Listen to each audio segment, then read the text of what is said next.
Okay, so very welcome to everybody, and I'm delighted to welcome Louise Younie, who's our speaker this evening, who's going to talk to us about what does flourishing in the tail end of the pandemic look like. So over to you, Louise. Thank you.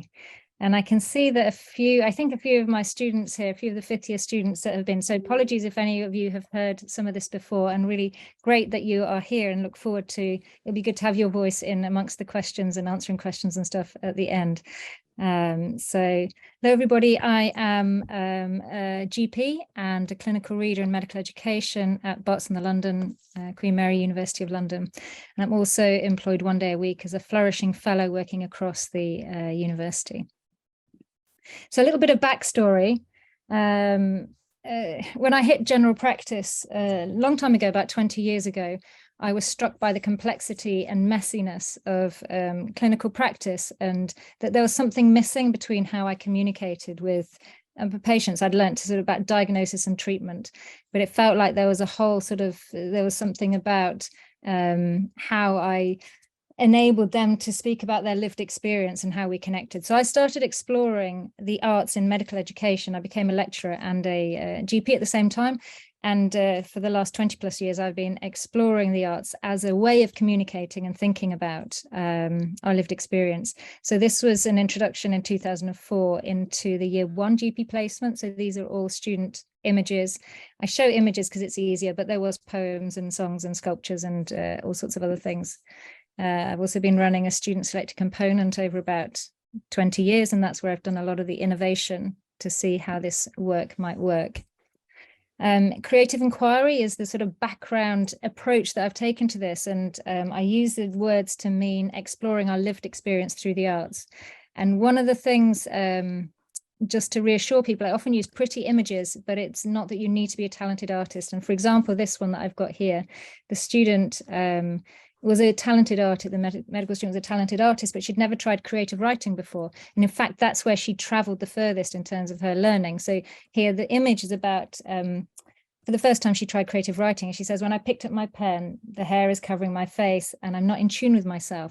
But as I write, my image is emerging 3-dimensional from the page. So she journeyed much further in the creative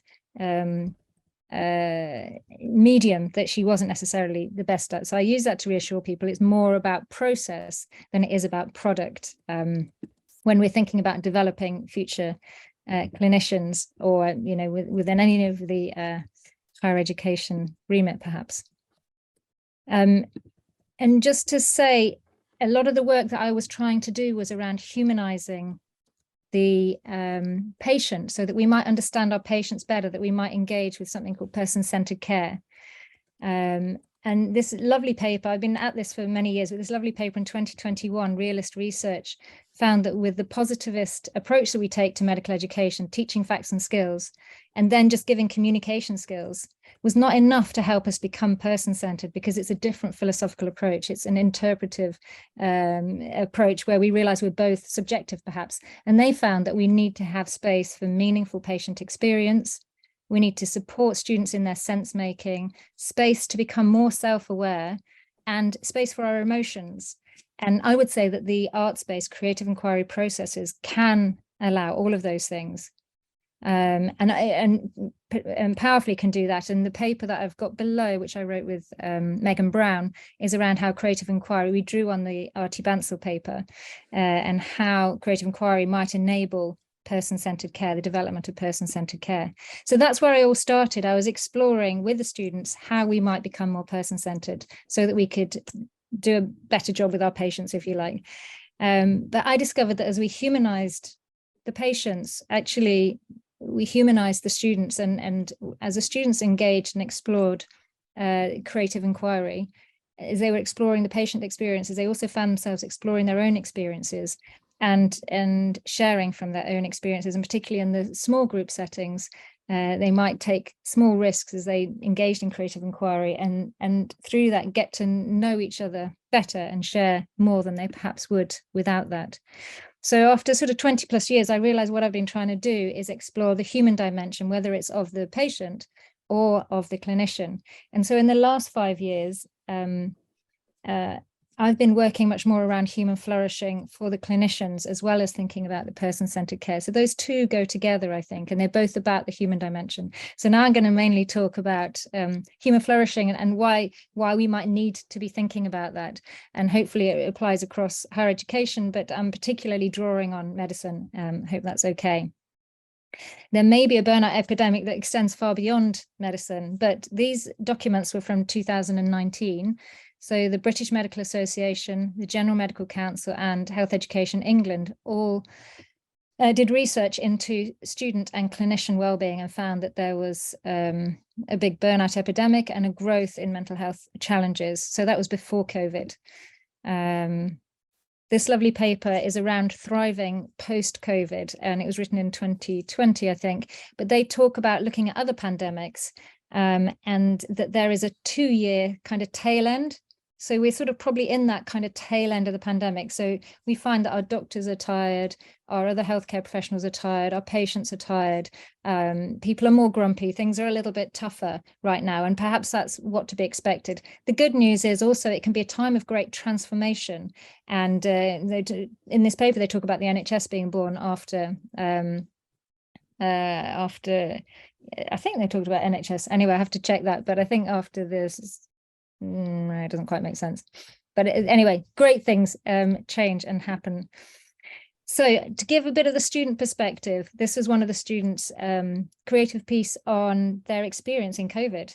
And just that sense of, disconnection from their colleagues. They can't kind of properly, they're all on a screen and they can't properly kind of connect and communicate. So that isolation and the loneliness.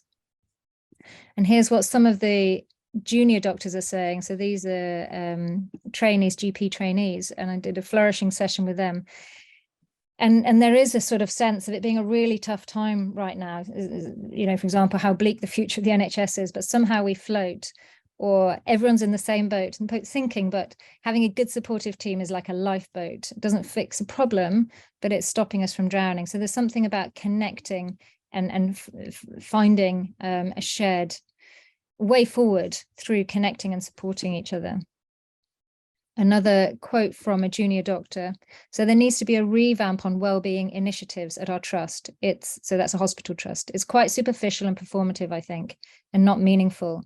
And so when you look at certainly the medical education literature, most of what you find in there, and particularly around pandemic time and around student wellbeing, is around resilience and how we need to be strong and tough it out and help our students kind of tough it out. And I'll come back to resilience in a moment.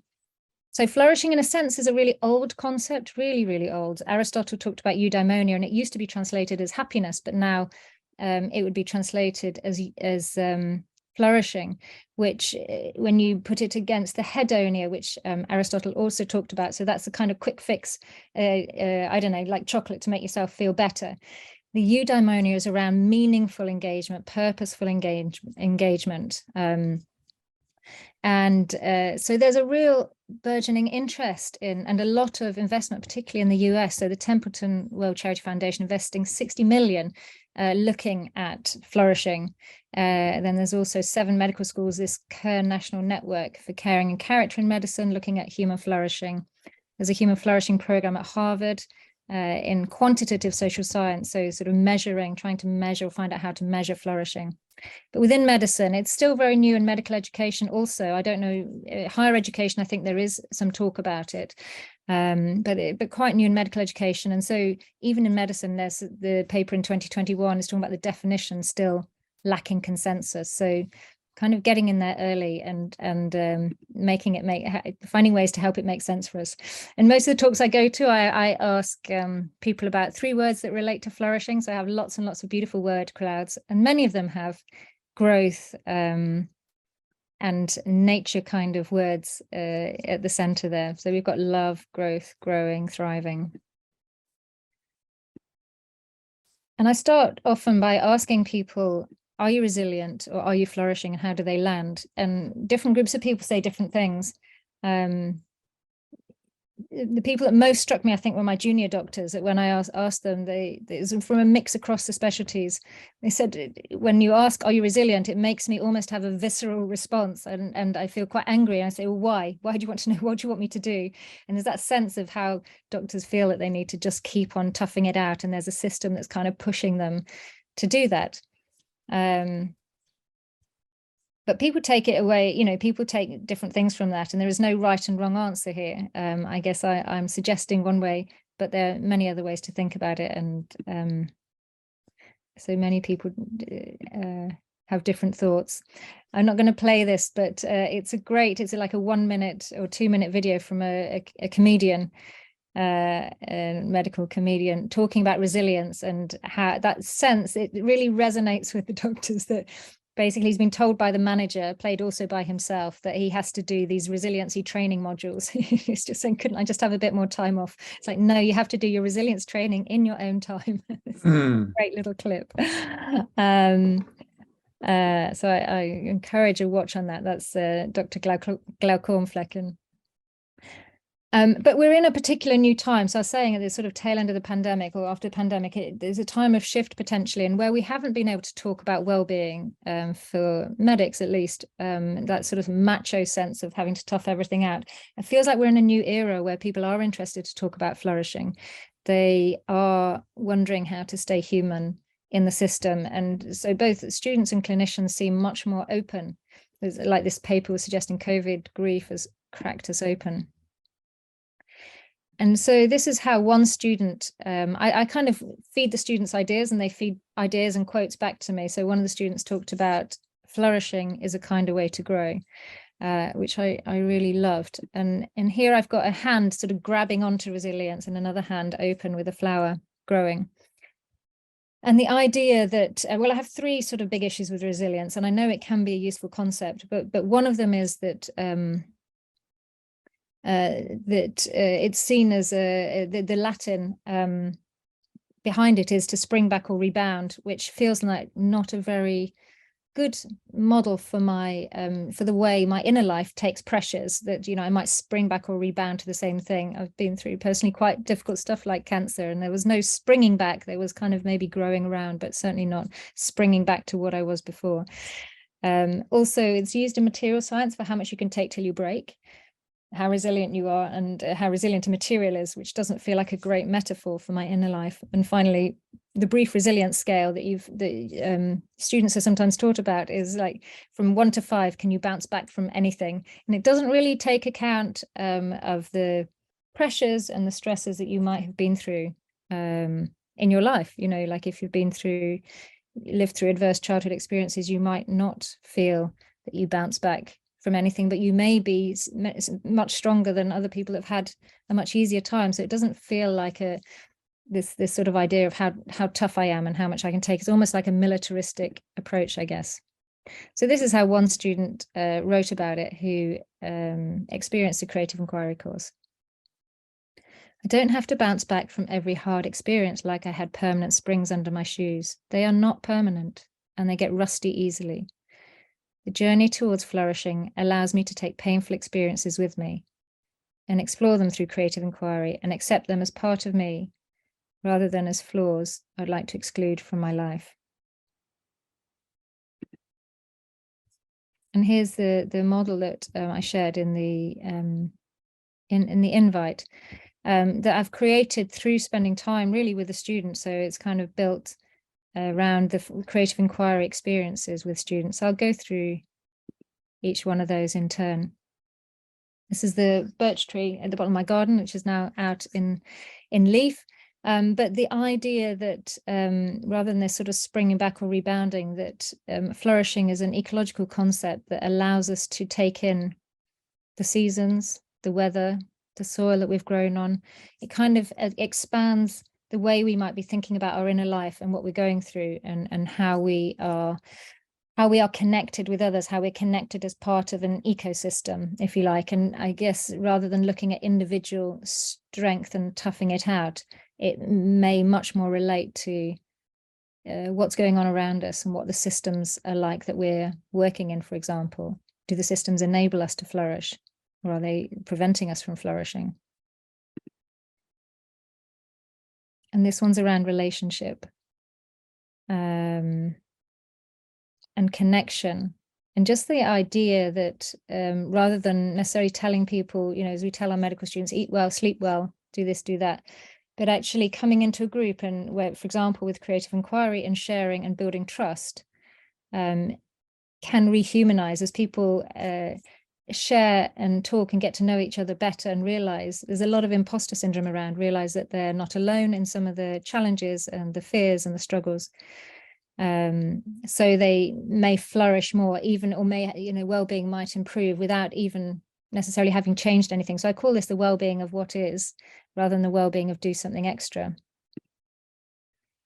And then in terms of meaning making, these are just examples from the year 1 creative inquiry course from many years ago that explore where the students are exploring the patient voice and their own voice. And you hear both of those voices coming through powerfully through and the meaning behind it. So for example, the slipper and the shoe there, the patient's put on his smart shoes for the student to come round, but one foot is fat with swelling and edema, and so he's in a slipper.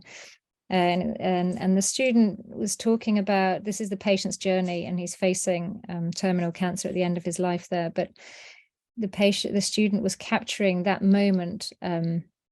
One of her colleagues had asked the GP, what happens if the patient cries? What do I do? And this particular student thought, well, that's not going to, I'm not worried about that at all.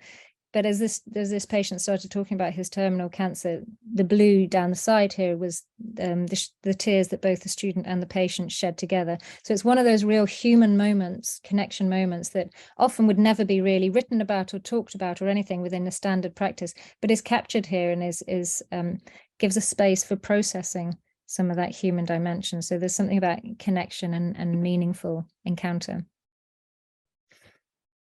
Compassion, that is the fourth part of the model. So compassion for self and compassion for the other.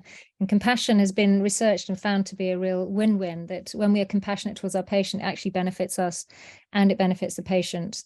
Sometimes the systems make it really hard to feel like we can be compassionate, but if we can be, in the face of it all, it is a win-win. And likewise, if we are not able to be compassionate to others or ourselves, it damages us and them. And so this is an image from a student who did the creative arts course, and she talks about the jagged hands with the harsh words that control us, and the strings that control the faces that we put to the world, to kind of the masks and the faces that we put on to face the world. But she talks about a kind hand underneath with a ball of wool, and that we can make a choice to kind of listen and respond to that sort of that kindness. And as part of her engagement with creative inquiry, she started doing, and many students say this actually, she started valuing things that she'd put aside as part of the being a medic, and so started making more time for friends, more time for family, more time for doing things she loved. I can't remember if it was crocheting or other handicraft, but decided to make a choice for those things. And she writes here, it's okay to take things slow, it's okay not to live up to every expectation. So it's that sort of sense of being okay and compassionate with ourselves, so building that self-compassion. And the final one, which is not in any of the models, there's a lot of flourishing models out there, and they nearly all have meaningful encounters and relationship. I didn't realize that. I've only discovered that recently, but I don't think any of them have this kind of shadow work idea, which is built on Jung's shadow work. So essentially the stuff that we don't want to engage with or encounter, that we might in ourselves or in our situations, we don't want to talk about them. But by coming at it tangentially through the arts, you potentially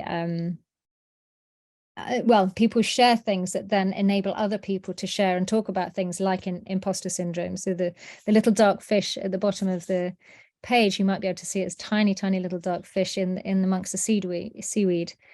This is how the student said she felt, and then the other brightly colored fishes is she felt how the other students seemed all like these brightly colored fishes. Or the picture in the middle, I don't know if you put a line, if you hold your hand down the middle, you'll see that one half of the face is tearful and the other sort of peaceful and smiling. And it's a healthcare professional lying on a pillow. I found this actually, she gave me the cushion to me. I found it so moving when she gave it to me, because you can see there the patients, some of them may be surfing and some of them may be drowning. And it's that sense of being a healthcare professional and worrying, feeling good about some of the patients that you've helped, but really worrying about some of them that you maybe haven't, and just captured all in one person as she puts her head on the pillow at night. So students talk about feeling relieved to hear that other students sometimes feel out of their depth, or that other people are talented or more bright than them, and how honest everyone was, it being so refreshing. Or also, you know, like being at university and not having any time for myself to sit down and reflect.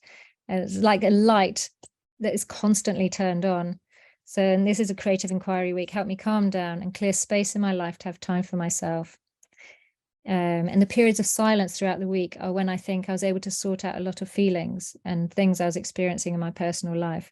So she's probably talking about getting into flow as well. And sometimes it's within the group that people enter into flow as they create together. And another student sort of describes just hearing the scratching of the pencil and the different arts materials being used. But that idea of just being totally caught up in the moment and kind of being playful with the materials. So one of the ways, so lots of different things, I guess, are happening in terms of exploring flourishing. I've been asked to develop a flourishing strategy at the medical school, which feels like no mean feat, but I'm working on it with a small team. And one part of that, I think, we've recently set up and run a couple of art exhibitions, is the Barts in the London Arts. And so we exhibited student and faculty artwork, and it created a space where people had different kinds of conversations. People came together, crossing boundaries, crossing cultures, crossing disciplines, and it just created a beautiful space for people to actually connect, which is such a big part of what flourishing is. So this kind of work, these kinds of spaces will be some of what we'll be putting together for the flourishing strategy. And these are some of the things that were exhibited. I don't know where I'm at with time, because there's different things I could do. I'm quite keen to have time for questions. I have a few more stuff around facilitation and other things around flourishing, but I don't know if I should call a break there, and then I can bring things up if people ask questions. Okay, there is in the chat. In the chat, there was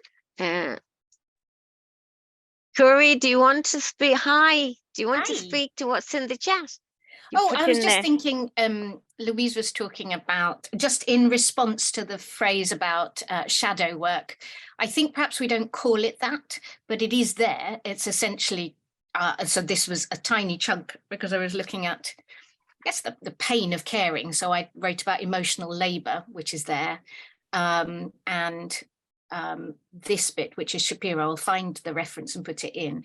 But I found it really, really helpful. So students have, the quotes at the bottom, have complex and mostly unresolved emotional responses to the universal human vulnerability to illness, disability, decay, and ultimately death that they must confront in the process of rendering patient care. And I think where Louise and I, we overlap quite a lot and we know each other, but one of the things is giving students and staff permission to process together safely and just say, oh my goodness, that patient, that broke me, or that, you know, and saying it, we could call it all sorts of things, releasing, but essentially processing through making. And I think it's super powerful. Thank you. Yes, and Curie has facilitated on various of the courses. Yeah. And would anyone else like to make an observation or comment or ask a question at this stage? I'm just fascinated by the artistry. I mean, this is amongst your junior doctors, medical students. I'm in awe. The artistry is wonderful. The images and how one expresses themselves through the artwork, I just think is amazing. I think they surprise themselves as well. When I first started doing it, well, I was surprised, you know, when I first started introducing it or just opening it as a space within the learning, rather than just writing a written reflection, I just said, you know, as part of the year one placement, oh, well, if you want to do a creative piece you can do. And then there was a few narratives and a couple of poems. And then each year I kind of came back and invited them and sort of shared some of the previous work. And so they expanded the space. That was my first experience. And this, it was phenomenal what people did. But also, as I think Bethan and Isabel here, they've just joined me in the 5th year, and was that idea that you don't need to have technical prowess in it either, and actually just connecting. I mean, it's often really fascinating when people are just connecting with their lived experience and finding a way to articulate it. So they've done a fabulous piece. Yeah, they have recently. Yeah. Oh, James, did you want to ask your question? Or shall I'll just read it out. Can you say a bit more about the relationship between flourishing and flow? Yes, in my mind, so flow, and I'm not very good at the name, pronouncing the name of the guy who's written the book on flow. Is anyone else can do it for me? It's Csikszentmihalyi. There we go. Thank you. Csikszentmihalyi. I need to learn. I really need to learn.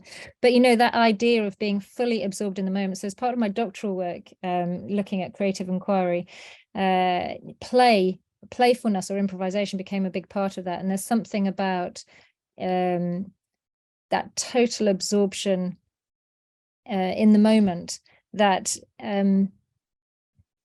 that we don't often get. Often we're sort of thinking in our heads that we need to do this, we need to do that, and we're not allowed to have a kind of interconnected kind of head, heart, processing, embodied moment. And so I think flow, playfulness, improvisation are all part of flourishing, and they were in there as I was creating the model. I've got images on lots of different things, and improvisation and play were part of it, but they didn't make it right into the end of the final 5.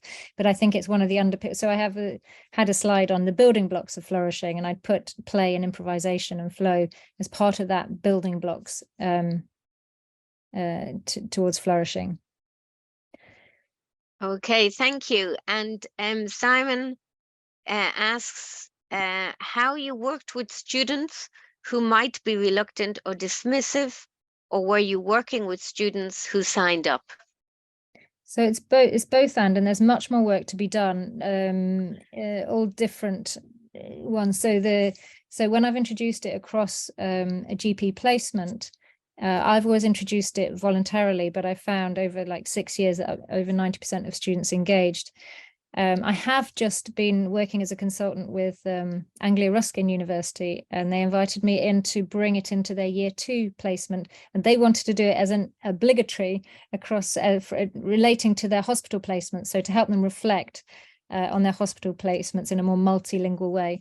And so they're just having the student assignments coming through, and I haven't seen it all yet, but I know I did a lecture with the students, and perhaps it's not that bad a turnout. It was a bit over 50% came to the lecture. They've had mandatory 3 sessions with a facilitator, and the attendance hasn't been 100%, but I guess you wouldn't expect it to be. And there has been, I've had conversations with the facilitators each time, so there have been some resistance as well, and some of the facilitators have managed that in different ways. So we'll see. I mean, that needs to be evaluated, and they're just completing their assignments now. I've tended to always do it as an option, and then try to invite other people to do it by them seeing what other students have done, because sometimes when you see what someone else has done, you think, oh, I realize that could be useful. So I've introduced it to help students think about compassion and generalism in their year 3. And for example, some of the students writing their reflections, I remember reading one student reflection saying, now I've seen sort of what it is. I stayed a lot within my comfort zone, but next time if I was to do this again or have another opportunity, I would definitely push the boat out and explore it a bit further. So I think it's there's lots of different ways. The student selected component is obviously student selected, and that's a good place to innovate and try new things, which is what I've been doing really over the last 20 years to develop and explore being a facilitator.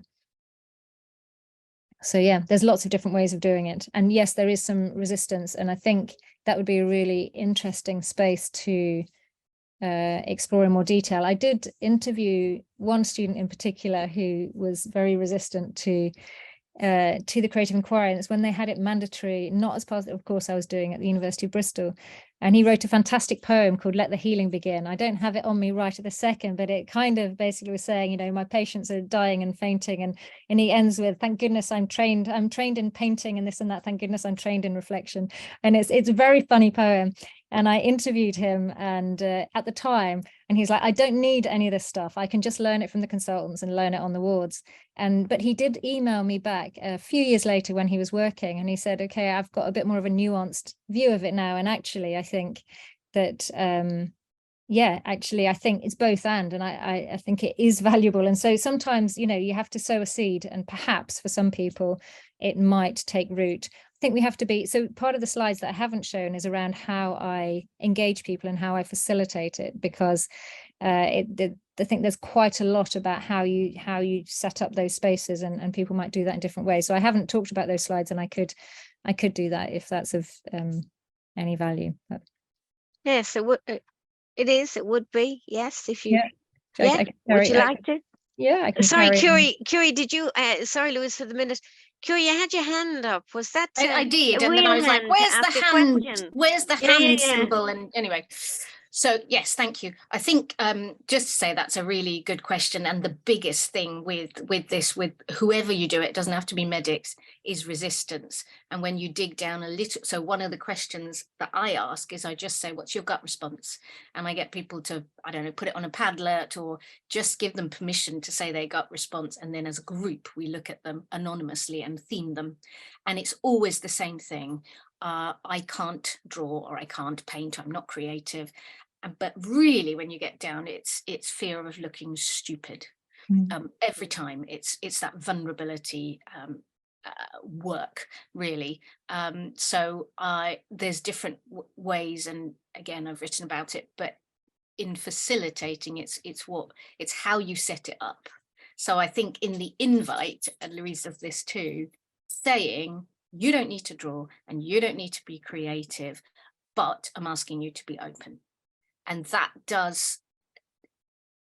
seems to be a good way forward for me anyway, in doing that. So it's once you address the feeling of shame and feeling stupid and not being good enough, it works, because they suddenly go, oh, we all feel this. Oh, how weird. Yeah. Thank you. I mean, and that kind of, I suppose, speaks to this slide. So this was this is from a book chapter that I wrote, and I sort of ended up with this, that perhaps flourishing, if we can find a space where we are able to be vulnerable. So that does mean that we're with people that we trust. And if we can value our humanity and have that understanding that we are all a little bit, you know, we're all a bit broken, we all fall short, none of us are perfect and got it all together. And if we can find a space to bring our particular voice, so there's something, you know, whatever it is that we're given that space to kind of sound what we can bring and see to the world. I think that those three things are really core to individuals within a system finding a way to flourishing. And this is just from so I run a flourishing symposium for across from medical students, for clinicians, for academics, for artists, for arts therapists, educators. And I've just done that for the last 3 years. It's an online thing, and we get together and we explore. So this is one of the artists created from some of the different things we talked about in 2022, and that was some of the slides. So, but some of the facilitation stuff is here, and these are the things that I think about, is that it's really important to agree ground rules, and so things like confidentiality, so people know that if they share something, it's not going to be brought up outside the room. I think of myself, the artistry that I bring is, and someone's described this for transformative spaces, that you need to be an artist of the invisible. So when you're facilitating one of these sessions, I guess you need to be reading the whole, if it's a small group thing, you need to be reading the whole room, and you know, just kind of smoothing the way, realizing, holding the space, making it feel safe. When we were doing it face to face, it wasn't that unusual for tears to be shed at some point or another, and in the small group, and students were always fantastic. And I guess they were self-selecting, but at holding that space. And of course, in the future, as doctors, we do have to hold those spaces. We will have patients crying with us, and well, hopefully we might be able to hold that space for someone and not sort of need to run away. And so that's the artistry. I've written a paper on vulnerable leadership, and that idea that we share stuff not to kind of, so I might share about my cancer, but not to make everyone feel sorry for me, but actually just to make it okay to share that kind of stuff. And so it's in the paper I talk about a little narrative of where a student on a creative, when I was doing a creative inquiry educator development thing, and a student, fifth year student, was there to give her perspective, but heard a graying older GP talk about an image that he'd chosen from the website with a patient looking sort of sitting in fetus position on a seat. And he said, I chose this image because it reminds me of the vulnerability of the patient, but it also reminds me of my own vulnerability. And in that, she came up to me and whispered in the coffee break, I think that's the best thing I have heard in the last 6 months. The students are stressed out of their mind, studying for their finals. And so to hear someone up ahead talking about being vulnerable, it was very powerful. And so that's the idea behind vulnerable leadership. And Brené Brown has really cornered the market on the value of vulnerability and joy, I think. But as a facilitator, that we are okay to hold that space. And then as a facilitator, you might want to just get on and do it. So if you sort of set them up with I always set them up with something really easy first. So I guess I should say the muse first. So we might look at, and I've got a few exercises here, but you might look at something first. So you get the metaphorical muscles moving, and then if you're actually going to do an exercise, which might be a doodle or something easy, then you do it potentially yourself as well. So you're kind of in smoothing the way. I talk about psychological safety, drawing on Amy Edmondson from Harvard, and her idea of trying to make a space that is safe for interpersonal risk taking, and starting with something safe and easy. So that's the image that the educator chose, that I was describing, with the patient sort of fetus-like on the chair, and the article there. And so here are some examples of exercises. I used these recently. So this is an Edvard Munch, and I might get the group of people to look at it and just describe what they see, what they think might be going on, just to kind of talk about it. Again, there being no right or wrong, but it's a way of exercising, our visual. I don't know if anyone wants to comment on what they see.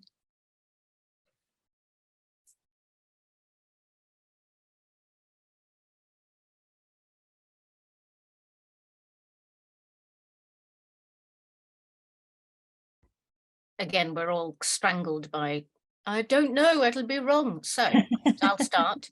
I don't know this painting, so I don't know anything about it. I'd say my questions are about colour and size. So proportionally, it is a bleak picture of somebody dying or very sick, and the child is foregrounded and in bright red. So I'm like, is this a child in fear?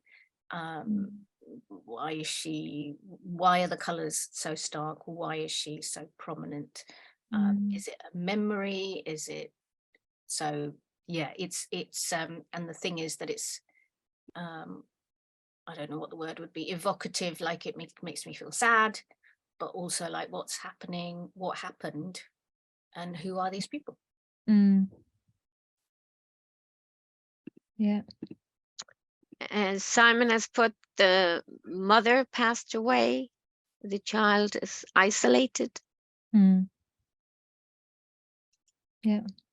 It does look like a death. I'm just thinking from the colors, because we generally, well, in my culture, we generally wear black when somebody dies, and also the family and friends and that would be around the bed if you get there on time while the person is dying. And the child looks bewildered, distraught, I think. Confused, maybe. Martina, did you say the family would be in red? No, I said no. When a person Sorry, dies, no, family will be in black. Black. Yeah. I was going to say, no, and I mean, who knows? As I said, I don't think there's necessarily a right or wrong, but Edvard Munch, he lost his his mother and his sister died, you know, so but you know, he said this quote that I paint not what I see, but what I saw. So that might also be a source of, like, you know, what does he mean by that? And how does that relate? And there's another comment here. It looks washed out and impersonal. Mm. It's a good Yeah. comment. Yeah, absolutely.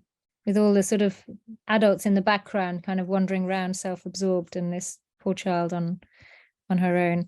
Anyway, that might be a starting point, for example. Another exercise I do that is nice and easy, and I did it today actually as part of our workshop, is choosing a card that resonates, whether it's as an educator or a student or whatever it is, with your lived experience. And that again invites people. It's quite easy. You don't have to fear whether you can draw or anything. All you have to do is choose a card, and that again can start people exploring and sharing lived experience, so that and potentially starts opening the door to some of that shadow work that you might not otherwise talk about, where people start talking about the challenges perhaps, or, you know, and some of the joys as well, through the cards that they choose. I set up psychological safety. I've talked about that. And we talk about equal voice as well, and that the best teams, Google found the best teams, as research at Google, were those where there's sensitivity to each other and equal talk time, rather than, you know, necessarily the most intelligent or the best leader or whatever. It's more about how we were with each other within the group. And I always talk about boundaries, because sometimes more sneaks out than we expect. And that's the nature of the work, that is quite sensitive, I guess. I think it's part of what, you know, leads to flourishing. So Brené Brown has talked a lot about vulnerability and joy, and with that, you know, the two sort of going hand in hand. When we shut ourselves off to all of those things, we don't connect so deeply with others, and we don't make that meaning, and we don't have that shared experience and that rehumanization. But also I'm very clear with people to only share as much as they want to share, and explain that stuff can sneak out, and that they, you know, they don't have to describe, for example, what's on the card, what it means to them. They can talk about the process of choosing a card, and also not to talk about what someone else shares in the small group. I sometimes explore with them. I sort of give quotes and ideas to help. So after you've chosen a postcard and see how differently people see, I might explore, you know, this idea that we don't see things as they are, we see them as we are. And that's very countercultural. It might not be in other fields, but within medicine, where you're training as an objective doctor, that can feel quite countercultural. And then perhaps doing some written or sketch response, and that can be the hardest one. And in my last workshop I did at UCL Educator Day, they engaged fully with all the other stuff, but this one was where the rubber hit the road a little. It can feel more challenging. But so, you know, these are some of the things that I think that engaging through the arts can do, relating to, and, you know, all of which I think relate to flourishing, so that it can help us find our voice, help us with meaning making, because of becoming more multilingual, being able to express emotions, and more of what's going on for ourselves. It can be like a metaphorical bridge into our own landscape. It can create a bridge of understanding to other people. And it also gives us new horizons, new vistas, new ways of seeing. So in a sense, it's transformative. And so this is potentially transformative work, where we extend our views and values, and to become more integrative and understanding of others. That might be the end. I think there's still extras, but I won't carry on with that now, and maybe see if there's any other questions.